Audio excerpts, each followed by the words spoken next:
Bro, coba bayangin, di tahun 2030 lo lagi duduk santai di kafe keren minum kopi tanpa pusing tagihan karena aset yang lo tanam dari sekarang udah jadi mesin duit. Bukan karena lo hoki, bukan juga karena lo sultan warisan. Tapi karena lo mulai mikir jauh ke depan, gak cuma ikut arus dan nunggu nasib baik. Di era sekarang, yang paling mahal itu bukan barang branded, tapi mindset investasi dan keberanian mulai.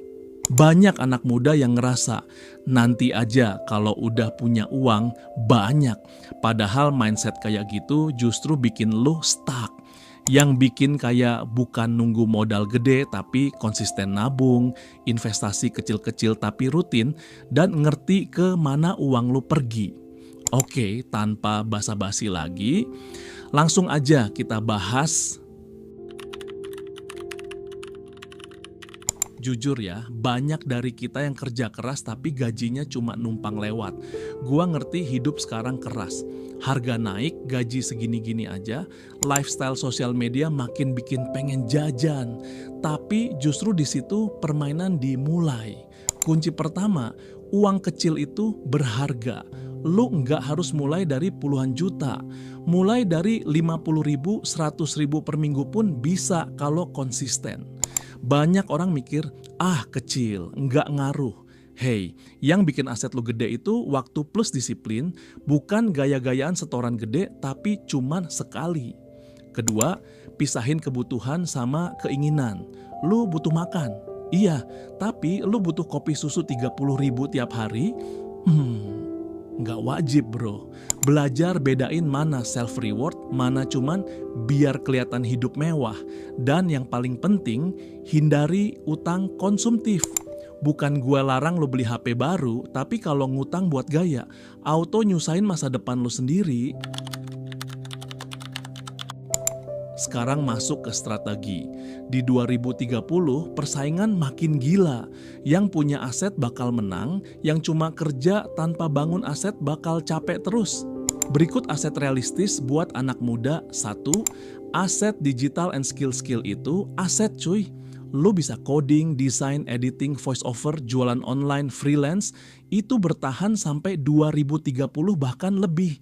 Skill bikin lo nggak ngemis kerjaan tapi dibayar karena lo bisa deliver value. 2. Investasi pasar modal. Mulai dari reksadana pasar uang saham big cap, ETF, obligasi pemerintah, SBR, ORI. Ini cocok buat pemula. Nggak harus trading setiap hari, yang penting nabung dan hold jangka panjang.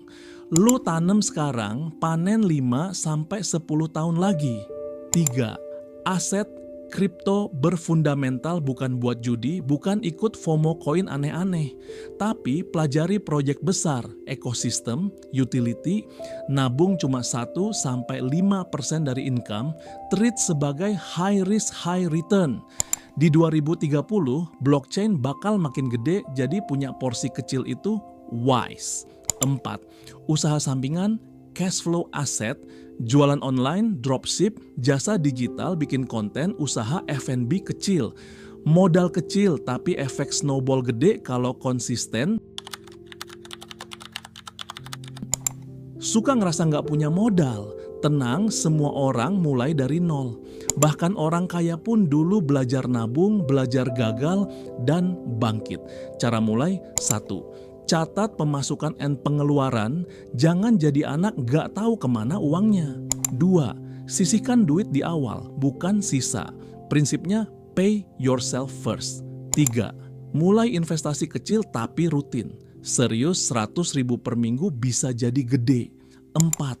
Hindari temen yang suka bilang, hidup cuma sekali bro, YOLO. Hidup lo bukan buat gaya, tapi buat aman di masa depan. 5. Terima proses, nggak ada yang instan. Yang instan cuman mie, itu pun harus dimasak dulu. Ingat, tujuan kita bukan jadi kaya cepet, tapi jadi stabil, aman, dan bebas menentukan hidup tanpa tekanan finansial. Karena di 2030 nanti, dunia berubah cepet. Yang siap bakal punya tempat nyaman. Yang cuman ikut arus, ya ikut pasrah. Gitu dulu pembahasan kali ini tentang aset masa depan 2030 buat generasi muda. Semoga narasi ini bikin lo makin melek finansial, makin semangat nabung dan investasi dari sekarang, bukan nanti-nanti.